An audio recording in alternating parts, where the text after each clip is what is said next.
You know, Dave was one of the reasons I got into natural bodybuilding. When I first got into bodybuilding, all I saw was the people that were in Flex magazine and Muscle and Fitness, and you know, I was thinking, okay, man, I gotta get that big. I gotta get to 260. And I was just kind of searching on the internet one day, and pro natural bodybuilder. Oh wow, I didn't know there was tested bodybuilding. So I started looking at the champions. I see, you know, this guy Dave Goodin is the champion. I'm looking at his physique. I'm like, wow, that looks incredible.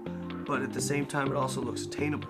You know, in the 13 years I competed in the WNBF, I can only think of 2 people under 30 years old that won major titles in the WNBF. And even people that know me well, it's like, you know, there's no way you're lifetime drug-free.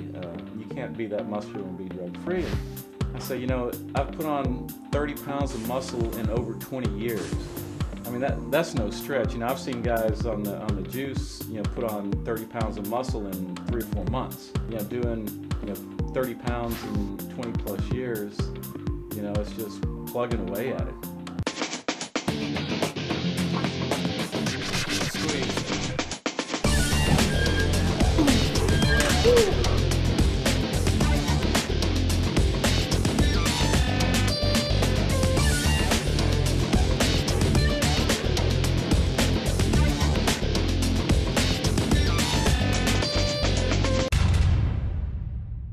Dave Goodin, I've won the WNBF Universe 3 times, World Championships twice, the Pro Mr. International once, the Pro US Cup once, Pro Masters Cup twice, the MPC Texas State overall twice, Natural Mr. Louisiana.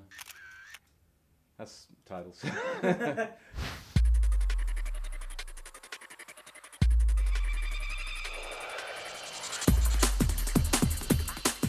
Two that really stand out with me the most, my first contest, the first one I ever did, I'd only been training for, you know, seriously training for 7.5 months, and this guy, Charles Nichols, just bugged the crap out of me till I agreed to enter this show. And there was like 15, 16 guys in novice lightweight class, and I'm looking for these guys and thinking, you know, they're taking, you know, the top 8 got to come back for the night show, and I'm thinking at the pre-judge, you know, if I just make the top 8, you know, that'd be so cool. So I made the top 8, and then the top 5 were getting trophies, and I'm thinking, man, if I could just get 5th and take a trophy home, that would be the coolest thing. And they called out 5th, and then I'm thinking, okay, maybe by some fluke I got 4th. And they called out 4th, and I didn't get, and I was just about to walk away, and my buddy Charles was like, take off your flip-flops, they're fixing the car. He's like, nah, I didn't place, and they called me for 3rd. And I was just ecstatic. I was so happy, and I was pretty much hooked at that point. Very early in my career, I kind of got my diet down to where I was getting extremely ripped. And after you get a reputation for showing up ripped, you just can't show up. You know, you can't show up soft. I don't want people going, you know, what the hell happened to Dave? You know, he's ripped all the time, and now he's soft. What's going on? And so, you know, I put a lot of pressure on myself. And every year when I'm getting ready for a show, you know, I'm thinking, you know, can I get that ripped again? And, you know, sometimes it's a matter of you can be the best you've ever been, and somebody else shows up that's better than you. And that's something you can't control.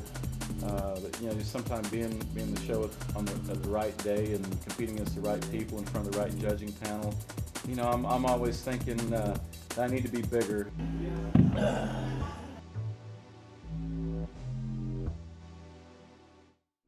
I was talking to some people about this past year was the first time I've ever been to an IFBB Pro show, and I was so underwhelmed with the men because they're all just humongous guys, but it looked to me like very few guys put any work into their routines. Like there was music going and they were doing poses, but it didn't match. Like John said, you know, hitting, you know, the more powerful poses to the more powerful parts in your music. And then when there's lighter parts, you know, doing stuff, you know, maybe with your arms extended or your hands open, maybe, you know, hitting your lunging poses and stuff like that in the softer parts. But in the IFBB Pro shows that I've been to, most of the men, there's music going and they're hitting poses, but they don't, in so many cases, didn't go together, and I was so bored.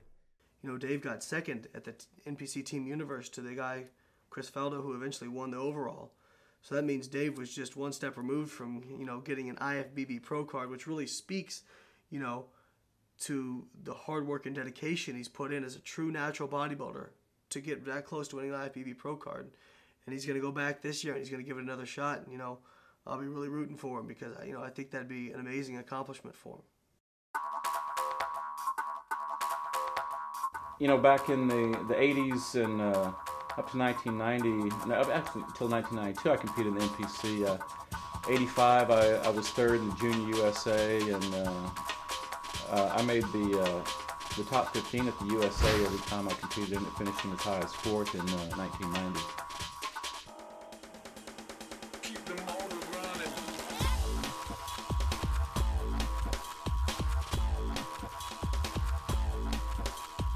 This past year in June 2007, I got talked into doing NPC National Qualifier by one of my workout partners because she wanted to do it, and then she backed out of doing it, and I wasn't ready, and my daughter had already bought tickets to the show. I was like, I got to do it, and I wound up winning the open middleweights and almost won the overall at that show, and I didn't feel like I was ready at all.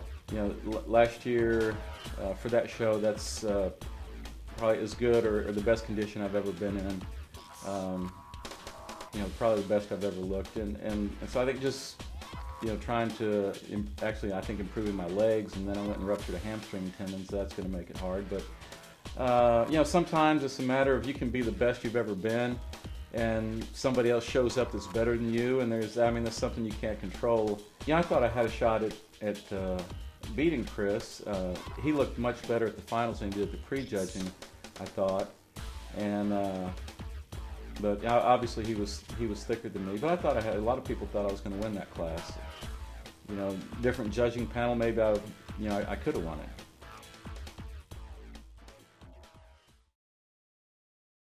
You know, at my first show, Dave was the guest poser, and he gave me some great advice. You know, I asked him what I could do to get my legs caught up, and he looked me straight in the eye and he said, if you wanted your legs to catch up, you're going to have to teach yourself how to tolerate some pain.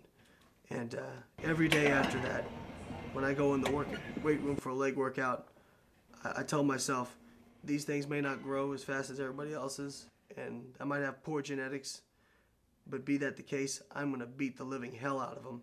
Dave really made an impression on me, so did Joe, obviously, and from there, really got me into natural bodybuilding. To see the amount of progress he's made, and still making progress at age 48, you know, it's really inspiring.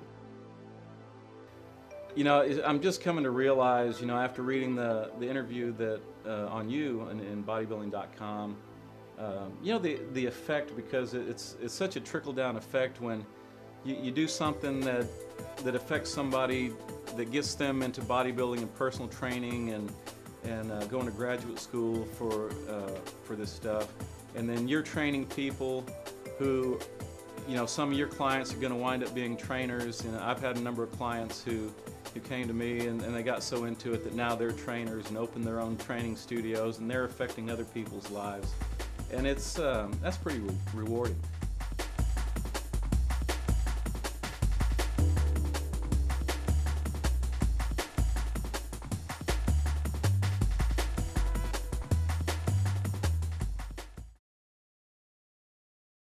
When you look at John versus Jim, you're basically looking at John, who is basically flawless in terms of his symmetry, his presentation, and just his conditioning is spot on. And then with Jim, you're looking at a freak. Ever since I stepped foot in the gym, I just wanted to become the world champion one day. Well, I'm still blown away that I won world championships. Obviously, I'm even now seeing John out there training. Just, you know, like the guy said, an extraordinary bodybuilder. You know, he came and gave me a tremendous battle last year. I can't believe that I even stood on the same stage, you know, with the likes of someone like John Harris, let alone been able to pull off a win at the world championships. He edged me out this year and relegated me down to second place. So